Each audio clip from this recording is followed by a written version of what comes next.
Hello, everyone. Ben Bryce here, joined by Ryan Etner to give you your Thursday midday mayhem.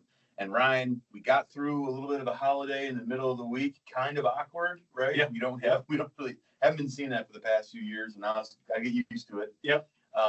And we come back, and these markets just aren't having it today. Yeah, just another day where you left on Tuesday thinking, what if the weather maps change? And you come back this morning, you don't see hardly any change at all or nothing overly threatening. Right. Yeah. And that's kind of what we're seeing with these markets, right? These grain markets in general. There's just no real major story out there. And as we go through the growing season, it seems like crops are looking good for the most part, for most of the growing areas.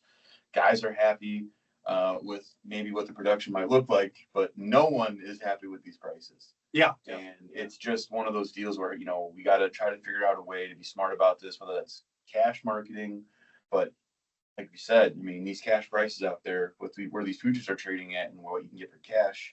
What do you do? If you're sitting in a situation where you missed selling it in May for corn and beans, and now we're sitting down well below insurance levels. Do you have anything to get advice out there for producers at what they could be looking at? I would say that if anybody's looking for a bounce, maybe next week's report will do it. But after that, if you look back over 30 years of charts, you'll see July 4th. If you don't have something scary causing a bounce, then you probably want to be hedged after that. So maybe you can buy yourself another week or so, but after that, probably pretty quick if we don't have a weather event. Well, that's the thing, right? We need some story to come in here. Yeah. Corn, had some decent demand a couple weeks ago. Went from behind pace to back on pace, right? That's what you want to see. Yep. But it's not really overly bullish. It just kind of puts you back more in that neutral territory, and neutral for corn right now isn't too friendly, especially with where the funds are at. Because the funds, they've been quiet for a month and a half now. We haven't been seeing much out of them. So outside of the grains, it's ugly. We get it. But, we had some early highs this year. And maybe if we are running a little bit ahead of schedule, ahead of the seasonal pattern, maybe there's a chance that there's a bit of an early low somewhere. Yeah, we could see that. That's true. Especially, again, if funds had flipped and gone back to short right now. Right. If they exit, you could find an early low from that. Yeah, exactly. So a lot of eyes on weather and fund positioning. That's kind of all we have. Demand really isn't a big story right now. South America is looking good with their demands. We saw those numbers, or their exports. So outside of the grains, Ryan, what else is going on? Cattle. What's going on in cattle? Cattle here, we started this morning because last week we had a higher show list, yet we had a higher cash trade. Mm-hmm. So that got people thinking that early this morning, maybe we'll see it again because we do have another higher show list. Right.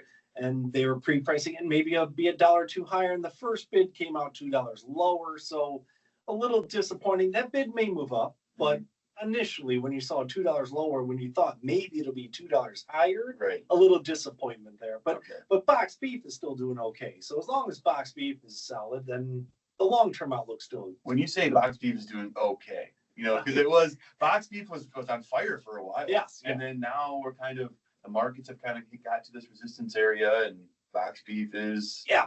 Boxed beef was exciting because it jumped higher, and now it's kind of it's a slow grind higher, but still higher. Right. So it's calmed down, but it's still moving in the direction of help support prices. Okay. So that little bit of underlying support in that market is mostly coming from boxed beef, and hopefully, really to kick it off, it seems like we need to see some decent cash sales. Yeah. Okay. Yeah. All right. In the hog market too, we got some pork cutout numbers this morning. They were $1.24 lower, I believe, and that market isn't doing much either. Hogs can't seem to hold their own.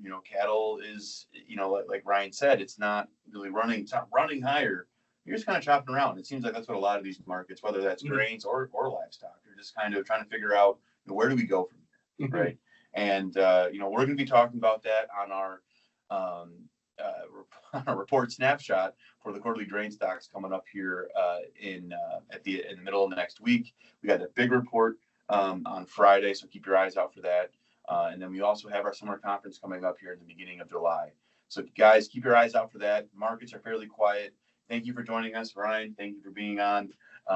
Give us a call at 1-800-2-MARKET. That's 1-800-262-7538. Thank you guys for joining us.